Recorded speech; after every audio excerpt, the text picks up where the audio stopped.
ચાલો આજે આપણે બનાવી રહ્યા છીએ ટ્રેડિશનલ સ્વીટ્સ રવો બનાવવા માટે આપણે સૌપ્રથમ દૂધ ગરમ કરવાનું છે. એમાં આપણે 2.5 સ્પૂન જેટલી ખાંડ મિક્સ કરી છે અને એને ખાંડ ઓગળી જાય ત્યાં સુધી દૂધ ગરમ કરવાનું છે.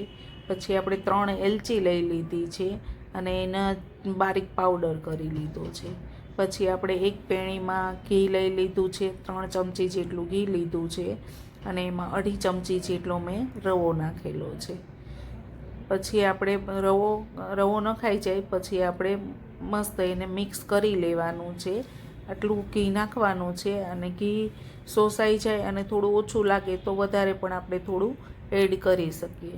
જો હવે આપણે ધીમા તાપે એકદમ એને સરસ રીતે શેકતા રહેવાનું છે. રવાને જે ગોલ્ડન બ્રાઉન રંગનો થાય ત્યાં સુધી આપણે એને હલાવવાનો છે અને એમાંથી સ્મેલ પણ આવશે રવો શેકાઈ જાય એટલે.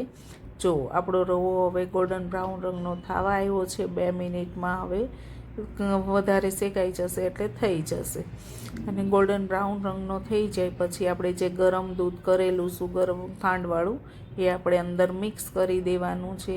પછી એમાં આપણે જે એલચી પાવડર આપણે કરેલો હતો એ પણ આપણે અંદર એડ કરી દેવાનો છે અને પછી આપણે એને ધીમા તાપે પાછું હલાવતા રહેવાનું છે. જ્યાં સુધી દૂધ શોષાઈ ન જાય ત્યાં સુધી હલાવવાનું છે. અને પછી આ જો આપણે થઈ ગયું છે, બધું દૂધ શોષાઈ ગયું છે અને થોડું ઘી પણ આપણે છૂટું પડી ગયું છે. પછી આપણે એને એક પ્લેટમાં રવો આપણે નીકાળી દેવાનો છે અને એમાં આપણે ગાર્નિશિંગમાં કાજુ, બદામ, દ્રાક્ષ, પિસ્તા જે કંઈ આપણે ગાર્નિશિંગ કરવું હોય તે કરી શકીએ છીએ. મારા છોકરાઓ ડ્રાયફ્રૂટ ખાતા નથી એટલે મેં બહુ ઓછું ગાર્નિશિંગ કરેલું છે. મસ્ત મજાનો રેડી થઈ